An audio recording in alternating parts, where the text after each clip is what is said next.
Fala galera, Anderson Fortes, engenheiro mecânico, professor do Instituto Federal do Piauí, dando continuidade aqui ao curso de Termodinâmica Aplicada. Lembrando que esse curso é voltado principalmente para técnicos em refrigeração, técnicos em mecânica, pessoal que vai trabalhar aí com sistemas térmicos, sejam ele um sistema de refrigeração, seja ele um sistema de geração de vapor, uma termoelétrica, um sistema de cogeração, etc. A gente já trabalhou nos vídeos anteriores os conceitos aí de energia e agora a gente vai trabalhar aí os conceitos de fluido de trabalho, onde o fluido de trabalho é aquela substância que vai estar dentro do equipamento, dentro da planta, dentro do sistema, passando pelos processos de aquecimento, de resfriamento, de compressão, de expansão, mudança de fase, etc. Dentro desses fluidos de trabalho, a gente trabalha com dois modelos aqui para análise. Né? A gente vai ter os modelos de gases, de análise, né, de sistemas a gás, onde a gente utiliza, né, a hipótese de gás ideal, o modelo de gás ideal com a equação de Clapeyron. E esse modelo ele é aplicável, né, quando a gente está analisando o motor Otto, motor diesel, turbina a gás. Então, quem trabalha com esse tipo de sistema aqui vai ter que ter um entendimento básico, né, sobre o modelo de gás ideal. Uma diferença dele, do modelo a gás, né, do sistema a gás, da análise que a gente faz a gás em relação a líquidos e vapores, é que normalmente esse ciclo não possui um processo de mudança de fase. Então, se a gente observar um motor Otto, diesel, uma turbina a gás, vai ter uma entrada de ar com um combustível pulverizado ou um combustível na condição de gás, e eles se misturam, passa por uma reação química e geram, né, outros gases, né, os produtos da combustão, os gases de exaustão. Então, ao longo desses processos, a gente observa que não ocorre, né, primariamente, né, uma mudança de fase. São exemplos aí de fluidos de trabalhos aplicáveis ao modelo de gás, né, o ar, metano, oxigênio, nitrogênio. Então esses fluidos eles podem, né, ser analisados, né, os sistemas que utilizam esses fluidos podem ter essa análise aproximada baseada no modelo de gás ideal. Então a gente vê aqui basicamente, né, esse tipo de sistema, né, seja ele motores alternativos como Otto ou diesel, seja ele uma turbina a gás. A gente observa que os dois sistemas, né, tanto os alternativos, Otto e diesel, como turbina a gás, têm basicamente a mesma sequência de processos, né, entrada, admissão. Em seguida, a gente tem a compressão desse ar que foi admitido, né, então a gente tem aqui compressão. Em seguida, a gente tem a combustão. E, por fim, a gente tem o processo de expansão com exaustão.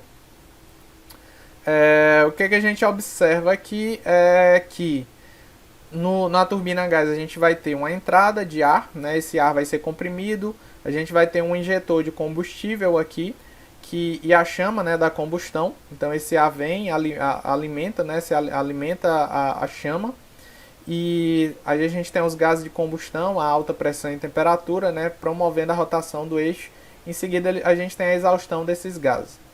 Aqui a gente vai ter a entrada, né, por seguida a compressão. A gente pode ter a entrada da mistura ar-combustível, né, como é o caso de alguns motores a gasolina. A gente pode ter injeção posterior, né, compressão apenas de ar, e depois a injeção do combustível, como é o caso de motores diesel ou motores a gasolina de injeção direta. No motor Otto a gente vai ter a ignição por centelha, e no motor diesel a gente tem a ignição por compressão. Então basicamente são essas características, mas com relação a fluido de trabalho, a gente observa que não ocorre a mudança de fase. Quando a gente passa para modelos de líquidos e vapores, onde a gente trabalha com sistemas de refrigeração e também com ciclos Rankine, né, com caldeiras, com cogeração, termoelétricas a vapor, esse tipo de coisa.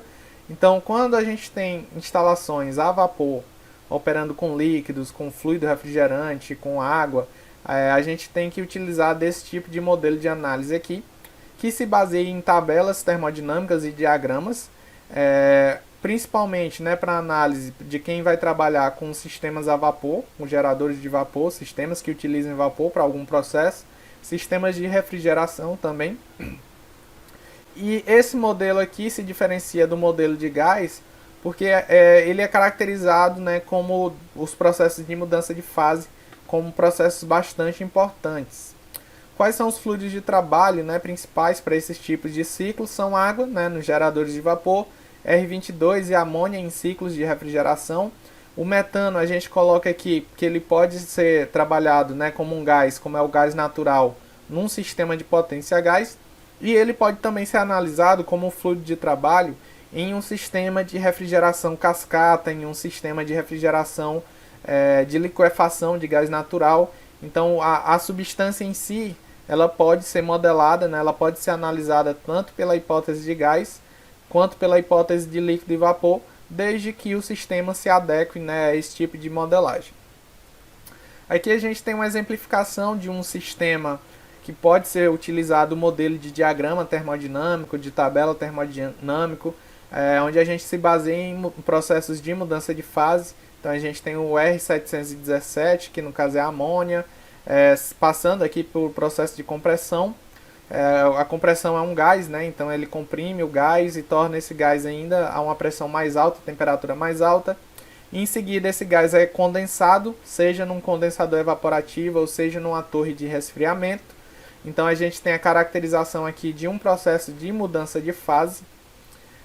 A gente tem fluidos secundários aqui, por exemplo a água de condensação, que ela não vai estar passando, né, prioritariamente por mudança de fase, mas a gente tem o fluido primário, né, o fluido do ciclo, que é o fluido refrigerante, a amônia, passando por mudança de fase.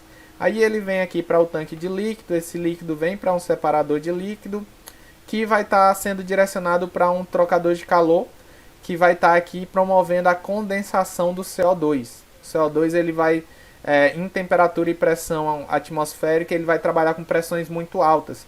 Então ele é recomendado para trabalhar com temperaturas muito baixas, né, com refrigeração da ordem de menos 30, menos 40, menos 50 graus.